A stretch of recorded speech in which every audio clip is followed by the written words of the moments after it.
नमस्कार, स्वागत है साहित्यिक झरोखा चैनल पर। आज हम करेंगे गोस्वामी तुलसीदास द्वारा रचित कवितावली के अयोध्या कांड में जो वन गमन चित्रण है उसकी व्याख्या। ये हमारी व्याख्या भाग 4 है। तो आइए प्रारंभ करते हैं। यहाँ पर तुलसीदास जी ने सीता के वन की ओर जाते समय का चित्रण किया है कि वन में जाते समय सीता की स्थिति क्या है, वो यहाँ पर बताया है। पुरते निकसी रघुवीर वधु धरि धीर दय मग में डग द्वे। पुरते, पुरते यानी नगर से, निकसी यानी निकली, रघुवीर वधु, रघुकुल की जो वधु है सीता वो निकली। धरी, धरी यानी धारण करके, धीर यानी धरी, धारण करके, धीर यानी धैर्य। मग में यानी मार्ग में, डग यानी कदम, द्वे दोनों। तो यहाँ पर क्या बताना है कि नगर से निकली रघुवीर, रघुकुल की वधु, या यहाँ श्री राम की पत्नी सीता भी कर सकते हैं। धरी धारण करके, क्या धारण करके? धीर यानी धैर्य, अपने हृदय में धैर्य धारण करके वो वहां से निकली, उस नगर से निकली, दोनों कदम आगे बढ़ाते हुए। झलकी भरी भाल कनी जलकी, झलकी यानी झलकने लगी, भर गया भाल यानी माथा या मस्तक, माथा। कनी, कनी यानी बूंदे या कण, यहाँ पर बूंदे या कण किसके? जल के यानी पसीने की, और उसके माथे पर पसीने की बूंदें छलकने लगी। पुट सूख ही गए मधुराधर, पुट यानी जो सूख गए थे, क्या सूख गए थे? मधुर अधर यानी जो मधुर सुंदर होठ थे वो भी सूख गए थे। फिरी बूझती हवें चलो अब केतिक परण कुटी करी हो कित हवें। और फिर क्या पूछती है? किससे? श्री राम से बूझती है यानी पूछती है। चलनो अब केतिक, केतिक यानी कितना, कि अब कितना चलना पड़ेगा। परण कुटी यानी पत्तों की कुटिया आप कहाँ पर बनाओगे? करी हो यानी बनाओगे, किते कहाँ, कि कहाँ तक जाकर आप पत्तों की अपनी कुटिया बनाएंगे। ये किससे पूछती है? बूझती है सीता श्री राम से पूछती है। तिये की लखी आतुरता, तिये की यानी यहाँ पर आप क्या बताएंगे? पत्नी की लखी देखकर, आतुरता यानी व्याकुलता। पिए की यानी पिए यानी प्रिय, कौन है? राम। अखियां यानी आंखों में। अति चारु चली जल चवै, अति यानी बहुत अधिक, चारु यानी सुंदर, चली जल चवै, जल चौपड़ा यानी आंसू निकलने लगे। किससे? तिये की, पत्नी की ओर देखकर, उसकी व्याकुलता को देख, आतुरता यानी व्याकुलता को देखकर राम की आंखों में अत्यधिक जल की धारा बहने लगी। क्यों? क्योंकि सीता ने बहुत ही बेबस होकर पूछा कि अब और कितनी दूर जाना है और हम अपनी पत्तों की कुटिया कहाँ पर बनाएंगे। तो इसमें कहने का भाव क्या है कि तुलसीदास जी ने कोमल शरीर वाली सीता का वर्णन किया है, क्योंकि वो आज तक महलों में रहने वाली राजकुमारी थी, रघुकुल की बहू थी, लेकिन अब ऐसा समय आ गया है कि अब उसे उस कठिन मार्ग पर चलना पड़ रहा है। तो उसमें जाते जाते वो थोड़ी दूर जाते ही थक जाती है और फिर राम से पूछती है, जिसकी दशा देखकर राम के हृदय में पीड़ा होती है और उनकी आंखों से आंसू बह निकलते हैं। इस सवैया में सीता क्या कहती है? जल को गए लखनऊ है लारिका परिखो पिए, छा घरी कहवे ठाडे, कि जल को गए हैं लखनऊ यानी लखन, लखन यानी लक्ष्मण जी। तो वहाँ पर जब रास्ते में वो जाते जाते थक जाते हैं और उन्हें प्यास लगती है, तो जो लक्ष्मण है वो पानी लेने के लिए जाते हैं, जल लेने के लिए जाते हैं।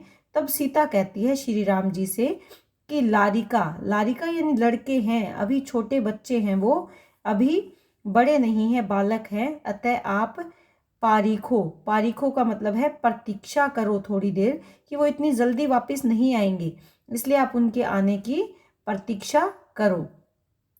पारिखो यानी प्रतीक्षा करो, पिए हे प्रिय, राम से वो कहती हैं। छां घड़ीक हवे ठाडे, छां यानी छाया में, घड़ीक यानी थोड़े समय के लिए, घड़ीक कुछ घड़ी के लिए या थोड़े समय के लिए, ठाडे यानी हवे होकर खड़े हो जाओ, ठाडे यानी खड़े, कि थोड़ी देर के लिए आप छाया में खड़े हो जाओ, क्योंकि लक्ष्मण अभी बालक है और उन्हें आने में थोड़ा समय लग सकता है। पोंछी पसेऊ बयारी करूं, और मैं आपका पसेऊ यानी पसीना, पोंछी पोंछ देती हूँ, बयारी यानी हवा, और हवा करती हूँ। अरु पाए पखारी हूँ, भुभूरी दाढ़े, और अरु यानी और, आपके पाए यानी पैर, पखार देती हूँ। पखारने का मतलब क्या है? धोना, धोना, पैर पखार देती हूँ। क्यों? क्योंकि गर्म भूमि के कारण वो क्या हो गए हैं? भुभुरी, भुभुरी से जल गए हैं या तपे हुए हैं। भुभुरी का मतलब है गरम धूल, गरम धूल। तो यहाँ पर वो क्या कहती है? ढाड़े का मतलब है जले हुए होना या जलना, कि गरम धूल के कारण आपके पैर जल गए हैं, इसीलिए मैं उन्हें पखार देती हूँ और आपको थोड़ी देर के लिए पसीना सुखाने के लिए आपको हवा करती हूँ। ऐसा कौन कहती है? ऐसा सीता कहती है। तुलसीदास जी कहते हैं कि रघुवीर प्रियाश्रम जान के, बैठी विलंब लो कंटक काढ़े। और जो रघुवीर यानी जो श्री राम है, वो प्रियाश्रम, प्रियाश्रम यानी जो सीता है, उनकी ऐसी बातें सुनकर वो देखते हैं कि जो सीता है वो उनको विश्राम करने के लिए पूरा प्रयास कर रही हैं कि राम विश्राम कर ले, उनकी थकान दूर हो जाए। ऐसी बात का जानकर या विचार करके वो क्या करते हैं? कुछ देर देर तक जाने के यानी समझ जाते हैं, और बैठकर विलंब लो, विलंब यानी कुछ समय के लिए, कुछ समय, लो यानी के लिए,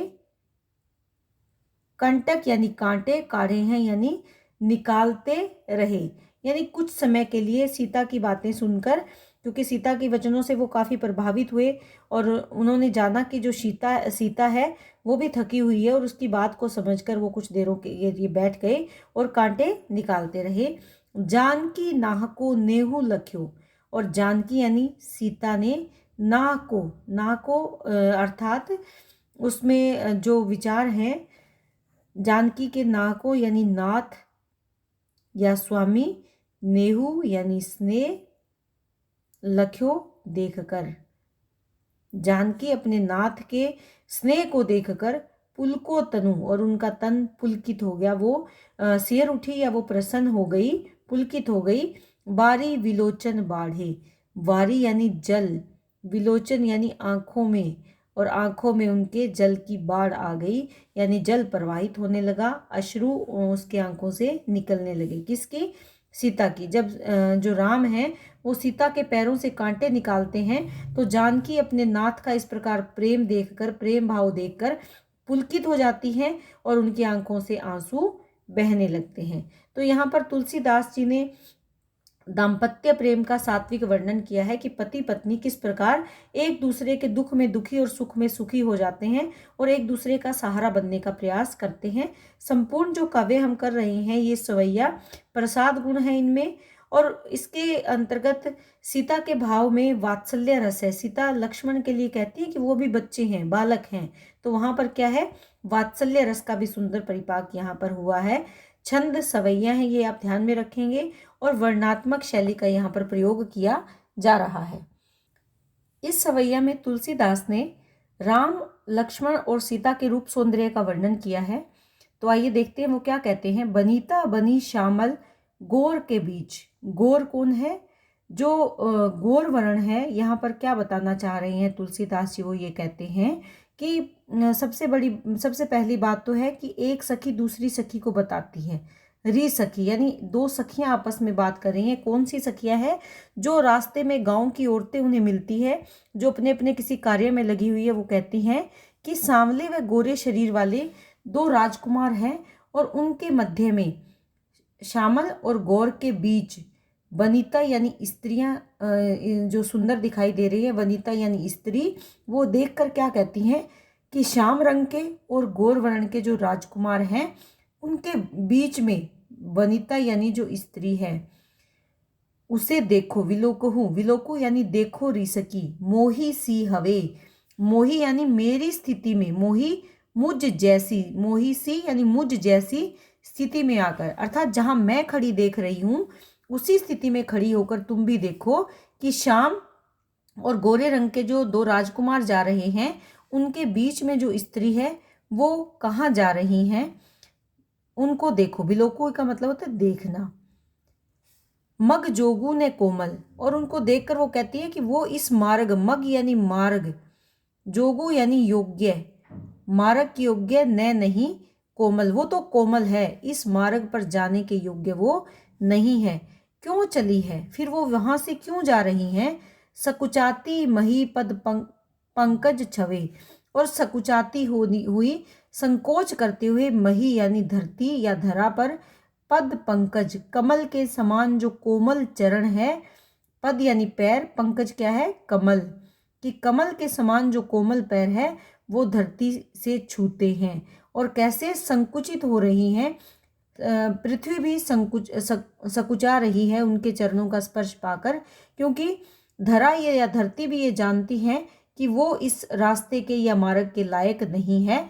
तो मही यानी धरा भी क्या हो रही है, सकुचा रही है। किसके कारण, जो कमल के समान कोमल पैर है वो जब उसे छूते हैं, धरा को, धरती को या मही को जब छूते हैं तो वो धरा भी सकुचा जाती है, वो भी संकोच करती है। तुलसी सुनी ग्राम बधू बिथ की, तुलसीदास जी कहते हैं कि उस सखी की बात सुनकर जो ग्राम वधुएं हैं, गांव की जो स्त्रियां हैं, बिथकी का मतलब क्या होता है, आश्चर्यचकित होना, चकित होना या आश्चर्यचकित होना एक ही बात है, चकित हो जाती हैं। पुलकी तन, और उनके जो शरीर हैं वो पुलकित हो जाते हैं। ओ चले लोचन चवे, और लोचन यानी नेत्र, चवे बह जाते हैं, लोचन में क्या बह जाते हैं, अश्रु या आंसू बहने लगते हैं उनकी आंखों से। किसको देखकर, जो देवी सीता हैं और उनके साथ तो जो दोनों राजकुमार हैं उनकी स्थिति को देखकर उनके तन पुलकित हो जाते हैं और उनके नेत्रों से आंसू बहने लगते हैं। सब भांति मनोहर मोहन रूप, अनूप हैं भूप के बालक दवे। सब भांति कि वो सभी तरह से जब उनको देखती हैं वो स्त्रियां तो सब मनोहर हैं, मोहन रूप, उनका जो सुंदर रूप है वो मन को हरने वाला है, मनोहर है, अद्भुत सौंदर्य वाले हैं।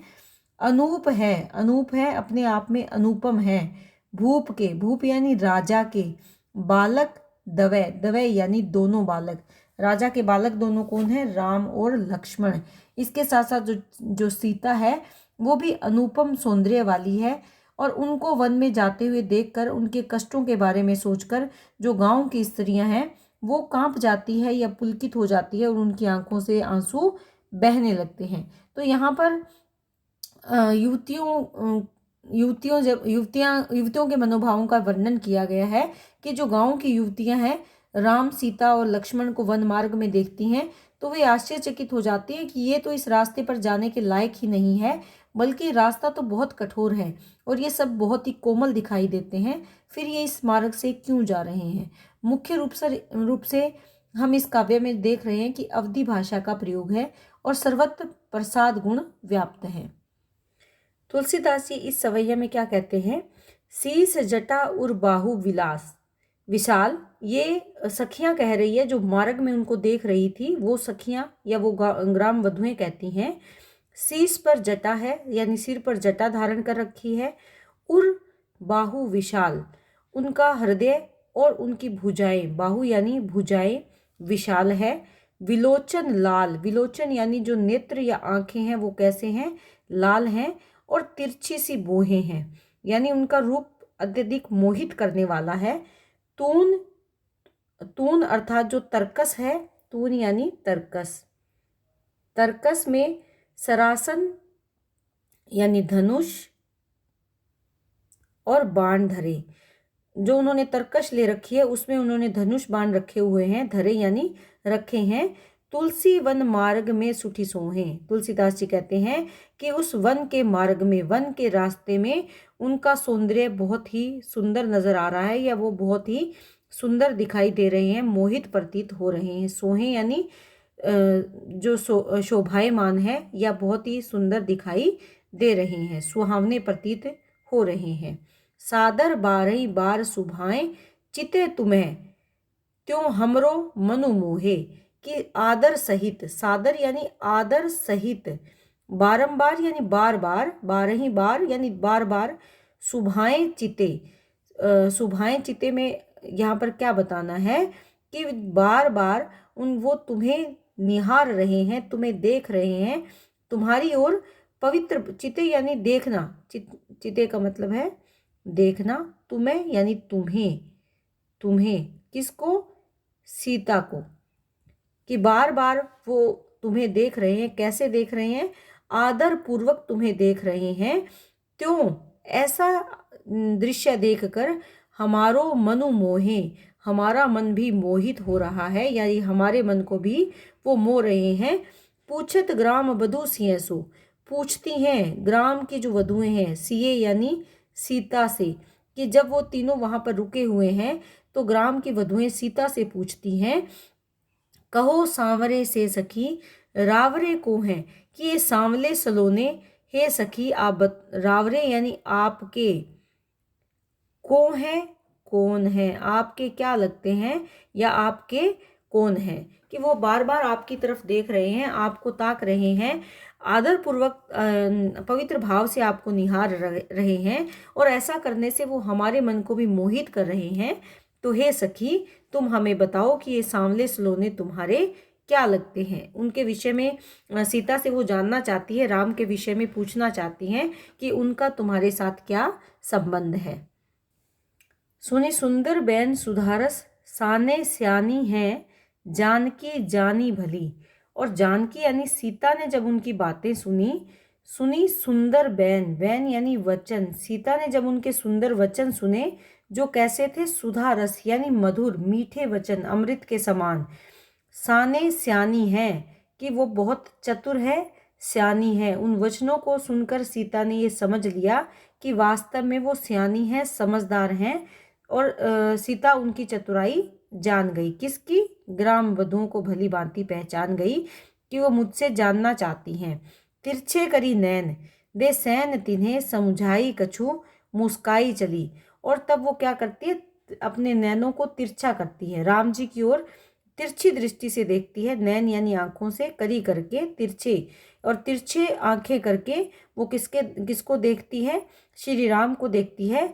और ग्राम वधुओं को दे सैन, सैन यानी इशारे संकेत, तिन्हें यानी उन्हें, किन्हें, ग्राम वधुओं को, समुझाई कछु, और कुछ उनकी तरफ इशारा करके अपनी आंखों से उन्हें कुछ समझाने का प्रयास करती है, और मुस्कुरा कर वहां से आगे चली जाती हैं। तुलसी तेही ओसर सोहे सबे अवलोकती लोचन लाहू अले। तुलसीदास जी कहते हैं तेही अवसर यानी वही, या ओसर यानी अवसर, वही अवसर या उसी अवसर में सब क्या करती हैं, ऐसे लगता है कि जो सभी सहेलियां या सभी सखियां हैं उनके दर्शन, अवलोकना, अवलोकन का मतलब होता है देखना या दर्शन करना। लोचन लाहू, लाहू यानी लाभ, लाहू यानी लाभ, अली, अली यानी सखी, जो सखियां हैं वो उनके दर्शनों का लाभ अपने नेत्रों को देना चाहती है, अवलोकती हैं। इसीलिए वो उस अवसर पर जो सभी सहेलियां हैं वो उन्हें देखने लगती है या देखती हैं, क्योंकि इस अवसर का लाभ वो अपनी आंखों को देना चाहती हैं।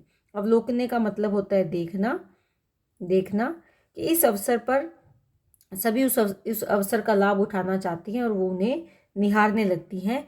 ऐसे लगता है जैसे अनुराग तड़ाग में भानु उदय, अनुराग यानी प्रेम के, तड़ाग होता है तालाब, कि प्रेम के तालाब में भानु यानी सूर्य, सूर्य यहाँ पर कौन है, राम, सूर्य कौन है, राम, उदय, उग गए हैं, निकल आए हैं। वहां उस सुंदर दृश्य को देखकर ऐसा प्रतीत होता है मानो प्रेम रूपी तालाब में श्री रामचंद्र रूपी सूर्य उदित हो रहे हैं, विकसित हो रहे हैं।